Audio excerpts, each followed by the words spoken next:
But it's the deeper those relationships go, the more success you're going to have. But if you keep everything at sort of a mile wide, inch deep, you're not gonna find the same success, because I like when someone mentions something or an industry or something, and I instantly think of someone. I'm like, oh, I need to hook you up with that person right now. Your business's success depends on relationships, relationships with customers, relationships with employees, and relationships with stakeholders.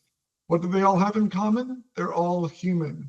Because no matter if your business is B2B or B2C, it's really H to H, human to human. Welcome to the Human Connection Podcast. I'm your host, Karl Ponto. Each week I'll bring you stories, insights, and practical advice from experts that you can apply to your growing company and daily life. This week I'm excited to connect with Steve Heumann. Steven has spent his childhood recording stories into his sister's tape deck until she confiscated it in frustration. But that didn't stop him. After 15 years working as a writer and director in television, he left the industry to start his own storytelling business with a wife and 6 kids in tow. Seriously. Steven has since written and published 9 full-length contemporary science fiction books and 7 novellas, and is the owner of Superhuman Creative, a company that helps businesses and individuals tell their stories in innovative ways. Steven works as a ghostwriter for CEOs and thought leaders looking to write books to support their brand and mission. He firmly believes that our stories are the most important thing in the world, and by helping people share their experiences, he feels knowledge is preserved and connections are fortified. Congrats on connecting people with stories, and welcome to the Human Connection Podcast. Thank you very much, Karl. It's a pleasure to be here. So I love that you help leaders tell their stories better, because I feel like it's such an underused resource. So how can leaders use their stories better? Well, the first thing is that they first have to understand that their story is worth telling. We have this strange sort of imposter syndrome generally that keeps us from sharing our story. And we think our story is not important. People have heard it before, blah, blah, blah. And that's not true, because our story is the culmination of all the decisions we've made, good and bad, all the things that have happened to us, the traumas, all of that. And that takes us to where we are right now. And generally, right now is pretty good. We're working, we're entrepreneurs, we're business leaders. And so we've gotten to a point where all of that stuff is worth sharing. And when we realize that first and foremost, then we understand that we can share our story, that we should share our story, that it will touch people, that it will serve them, that it will help them to understand that they can, in fact, learn from it and avoid the mistakes that all of us have made. So that's the most important thing right there, is to realize that your story is, in fact, worth telling. There is the only person that finds your story boring is you.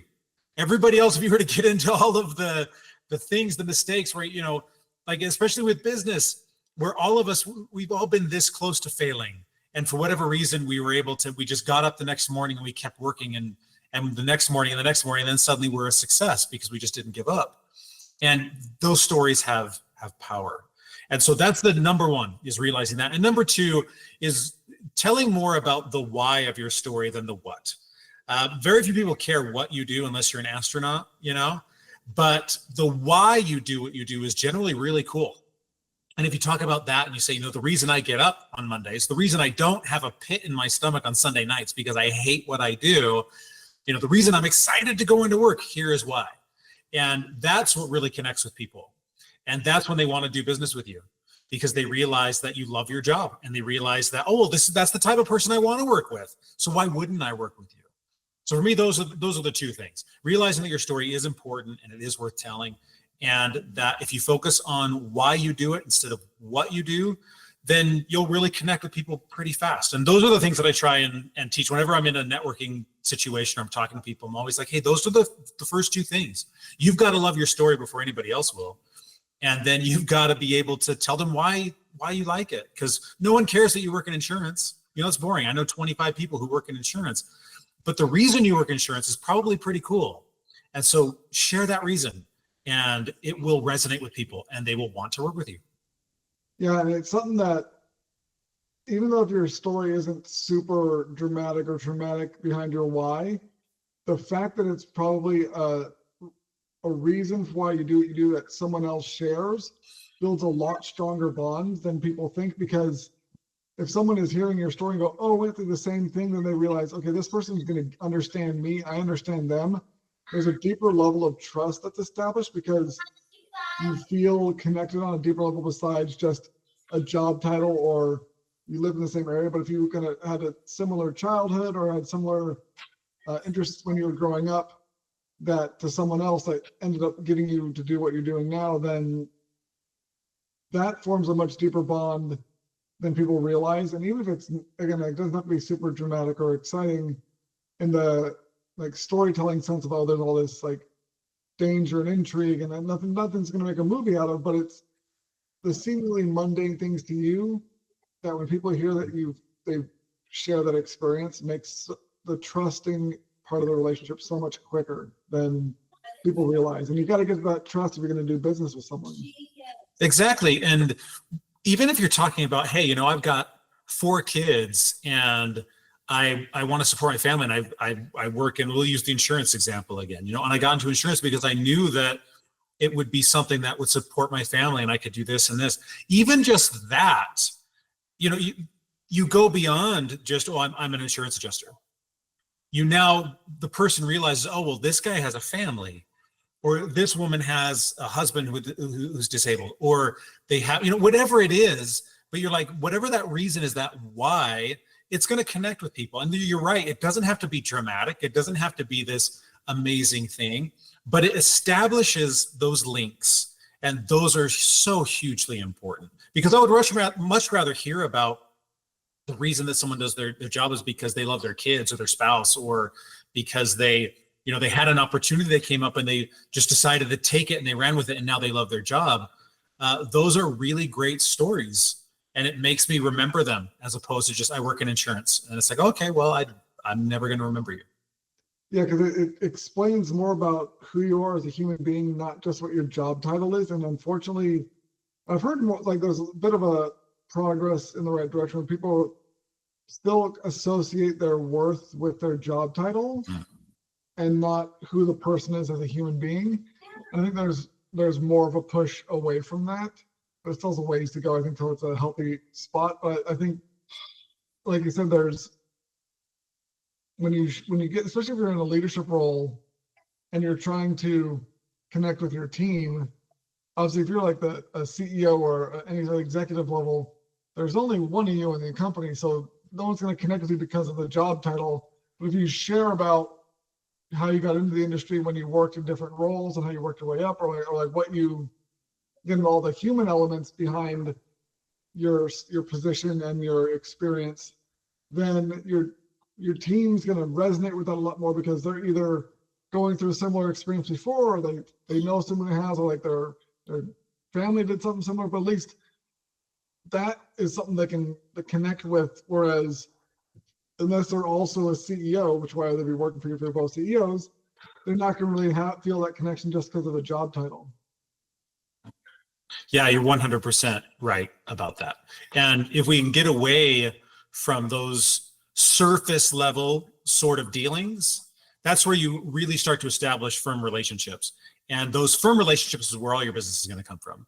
Like, I've been networking for a long time, and it's the people that I know really well and that know me really well, and that we like each other independent of whether we're serving each other's business. Obviously, we want to serve each other's businesses because we like each other. But it's the deeper those relationships go, the more success you're going to have. But if you keep everything at sort of a mile wide, inch deep, you're not going to find the same success. Because I like when someone mentions something or an industry or something, and I instantly think of someone. I'm like, oh, I need to hook you up with that person right now. Like, I had an experience just yesterday where a contact of mine who I know pretty well, he sent an email and he was doing something new. I was like, hey, I just wanted to let you know about this. And immediately I knew who I needed to hook him up with, because I had a deep relationship with this other individual too. And it was like, oh, well, and then I saw him today and he thanked me. He's like, that was amazing. But it was because we had a deeper relationship. It wasn't just this surface level thing. And when we're telling our stories, we're putting in another step toward that deeper relationship and getting past the surface level and getting so that we know who they are on a much deeper level and they know who we are. And thus we're going to be able to more effectively serve each other's businesses.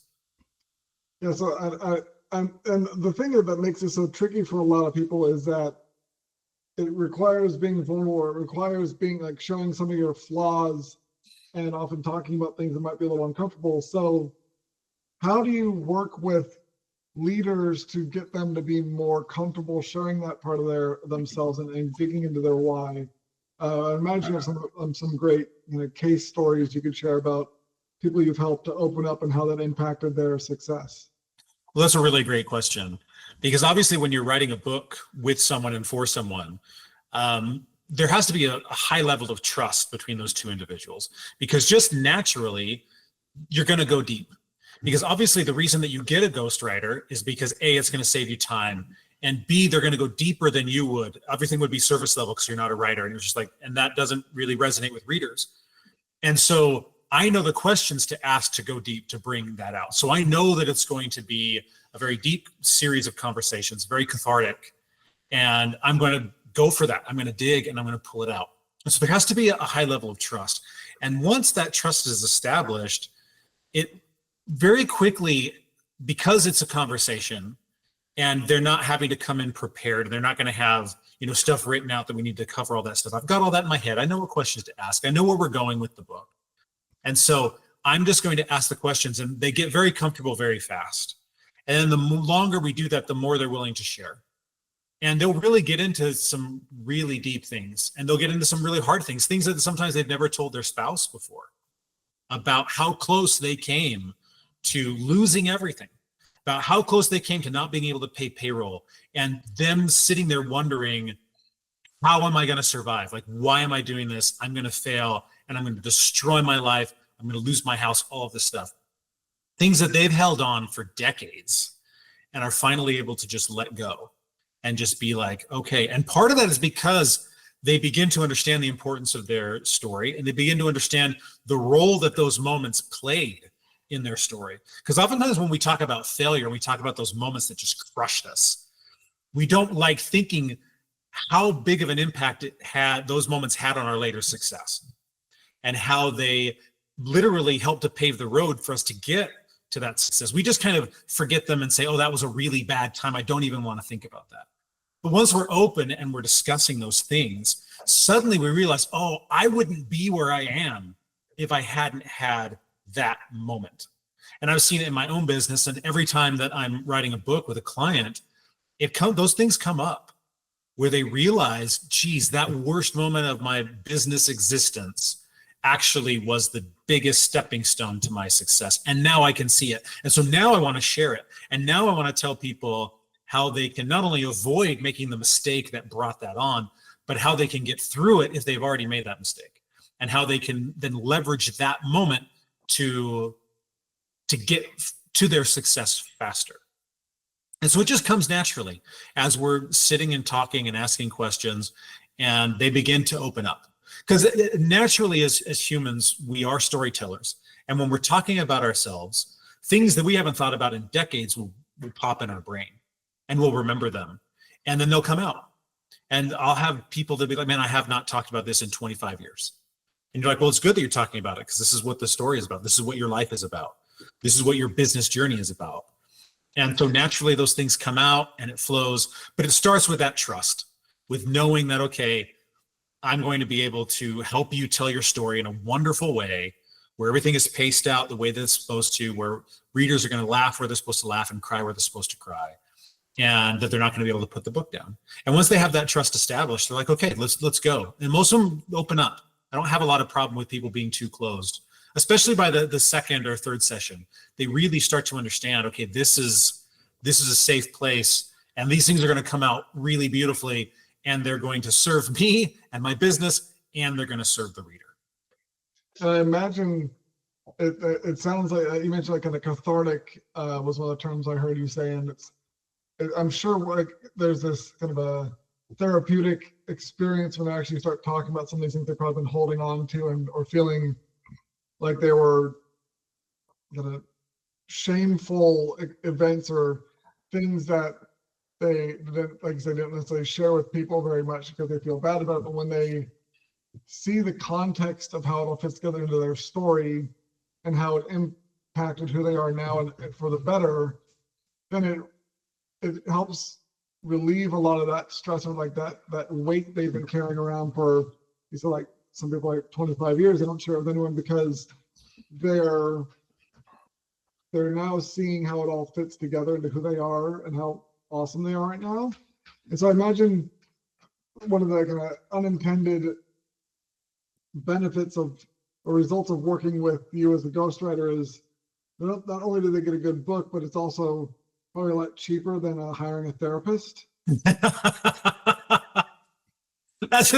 They do feel like therapy sessions sometimes. Like I'll have clients who at the end of the session will be like, wow, that was amazing, and they're tired, just like you would be at the end of a therapy session. But then they're getting something out of it too, right? They get the book at the end of the day.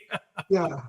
Because I've had similar conversations of working with people and their stories. And it's stuff that some of my favorite moments is when, as they're answering your questions and they're talking through their experiences, when you see that light bulb go off and they go, oh, and they see how it all fits together and they realize these things that they kind of thought of as insubstantial or kind of mundane fit together, or like you said, these challenging moments, how they actually were the catalyst for what they're doing now they're really happy with. When you see that kind of click in their head and you can see the body language change and the facial expression change, they go, oh, and they can start like staring off into space past you because like you can see all the wheels turning and the pieces falling. Like I love those moments because you can see how much more confident they feel because the thing that used to be a weight on them is now lifting them up and something they're now proud of, or not like they don't feel like they have to hide it from anyone.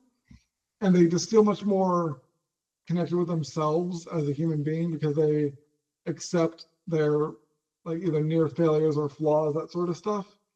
And it's really cool to see that aha moment in people's faces and the body language shift from being uncertain about sharing about themselves and telling these stories to, okay, this makes total sense now, let's go. And then they're a lot more forthcoming and eager to share their story. And it's like I kind of mentioned, there's that therapeutic aspect to it that goes beyond just writing a book that I think most people don't ever stop to analyze themselves in that way.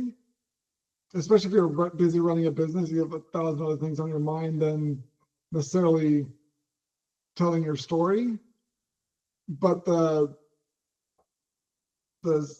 way that, or the different ways, is being a better understanding of who you are and how you got where you are and why you do what you do, is unlocking a whole bunch more potential that most people never have access to because they are basically on autopilot or just kind of ignorant to who they actually are or why they are who they are.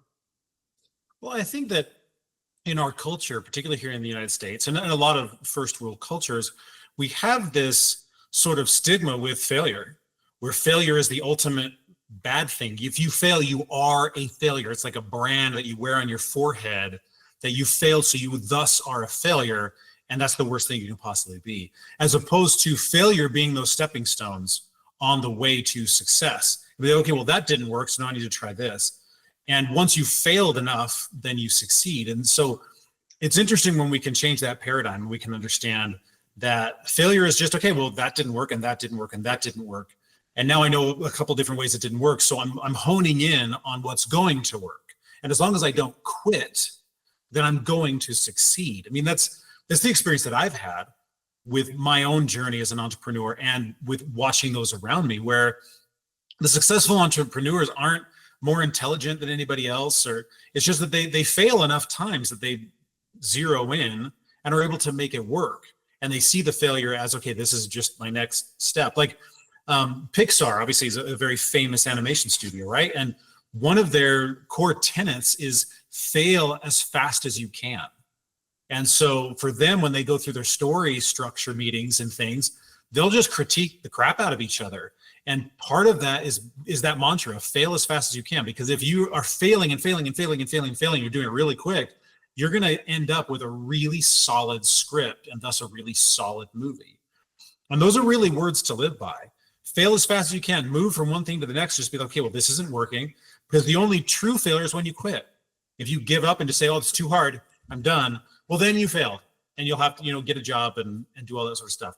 But if you continue failing and just realize that the next failure could be your last failure, and the next thing you try could be your first success, where suddenly all the other failures don't matter anymore.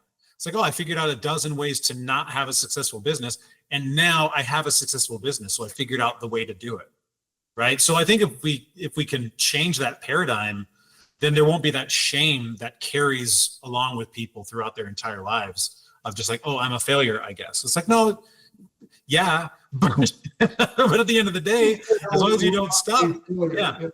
It's the difference between guilt, which is like I made a mistake, and like shame, which is I am a mistake. It's simply Yes. You had a failure versus you are a failure, and it's a huge distinction to make. Well, thank you so much for connecting with me today, Steven. If you enjoyed this episode of the Human Connection Podcast, please like, leave a review, and share it. If you'd like to connect with myself or Steven, check out the links in the show notes. And remember, no matter if your business is B2B or B2C, it's really H to H, human to human. Happy connecting.